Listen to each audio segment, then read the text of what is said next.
ముల్కల చెరువు నకిలీ మద్యం కేసులో జనార్దన్ రావు అరెస్ట్ అయ్యారు. సౌత్ ఆఫ్రికా నుండి విజయవాడ వచ్చిన జనార్దన్ రావుని గన్నవరం ఎయిర్పోర్ట్ లో అదుపులోకి తీసుకున్నారు ఎక్సైజ్ శాఖ పోలీసులు. ముల్కల చెరువు నకిలీ మద్యం కేసులో A1 గా ఉన్నారు జనార్దన్ రావు.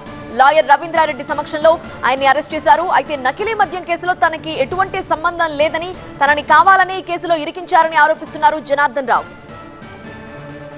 జనార్దన్ రావు అరెస్టుకు సంబంధించి పూర్తి వివరాలు మా కరెస్పాండెంట్ వసంత్ అందిస్తారు. నకిలీ మద్యానికి సంబంధించినటువంటి ఆరోపణలు ఎదుర్కొంటున్నటువంటి A1 జనార్దన్ రావు ప్రస్తుతం గన్నవరం ఎయిర్పోర్ట్లో ఎక్సైజ్ అధికారులు అదుపులో తీసుకుని ప్రస్తుతం జనార్దన్ రావు ఉన్నారు. సరే, ఏం చెప్తారు? మీరు ఈ మొత్తం వ్యవహారంలో మీపైన తీవ్రమైనటువంటి ఆరోపణలు, నిజంగా మీరు అక్రమాలు పాల్పడ్డారా, కల్తీ చేశారా? దీనిలో నాకు ఎటువంటి సంబంధం లేదు. నాకు తెలిసినంత వరకు నేను ఎక్సైజ్ అధికారులకు అందరికీ నేను సంప్రదించి నేను అందరికీ సహకరిస్తాను. మీరు నిజంగా కల్తీ చేసిన ప్రధానమైన ఆరోపణ, ఇతను ఒంటి మీద ఒక దెబ్బ లేదు. ఇతనికి ఏం జరిగినా కానీ police department, excise department, government కూడా రెస్పాన్సిబిలిటీ ఉంటుంది.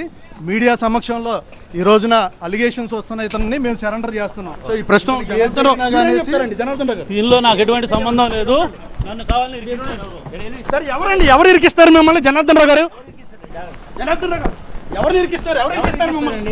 ప్రస్తుతం మనం చూడొచ్చు, జనార్దన్ రావుకి సంబంధించి ములకల చెరువుకు సంబంధించి కావచ్చు, ఏవైతే ఇబ్రహీంపట్నంకి సంబంధించినటువంటి నకిలీ మద్యం కేసులో చాలా కీలకమైనటువంటి ఆరోపణలు ఎదుర్కొంటున్నారు. ప్రస్తుతం ఆయన లాయర్ రవీంద్ర రెడ్డి కూడా ఉన్నారు.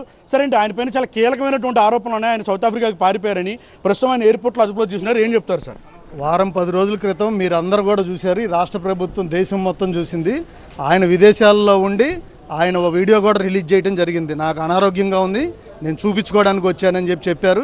పలానా రోజున నేను వస్తున్నాను అని చెప్పి ఫ్లైట్ టికెట్లతో సహా పెడితే పొద్దున్నుండి ఒక్క ఎక్సైజ్ కానిస్టేబుల్, సిఐ కానీ ఎవ్వరూ కోఆపరేట్ చేయలే. మా ఫోన్లు తీలా, మేమే తీసుకొచ్చి సరెండర్ చేస్తామంటే కావాలనేసి ఆయన్ని ఇంటెన్షనల్గా ప్రెజర్ చేసి వాళ్ళకి నచ్చిన విధంగా బలవంతంగా వాంగ్మూలం తీసుకోవడానికి మాత్రమే, ఈవెన్ నేను సంతకాలు పెట్టించుకుంటున్నా కానీ వాళ్ళు అపోజ్ చేసిన పరిస్థితి. మేమేదో క్లయింట్ని ప్రొటెక్ట్ చేస్తూ తీసుకోవాల్సిన సందర్భం వచ్చింది. ఆయనతో పాటు అకంపెనీడ్ వస్తానన్నా కానీ రానివ్వలేదు. మీరందరూ కూడా చూశారు, అతను ఒంటి మీద ఒక చిన్న గీత లేదు, ఆరోగ్యంగా అతను చక్కగా నడుచుకొని వచ్చాడు. అతనికి ఏది జరిగినా కానీ ఈ ప్రభుత్వం, ఈ పోలీసులు బాధ్యత వహించాలి. ఆ తర్వాత మేము తీసుకునేటువంటి చర్యలకి బాధ్యత వహించాల్సి వస్తుంది.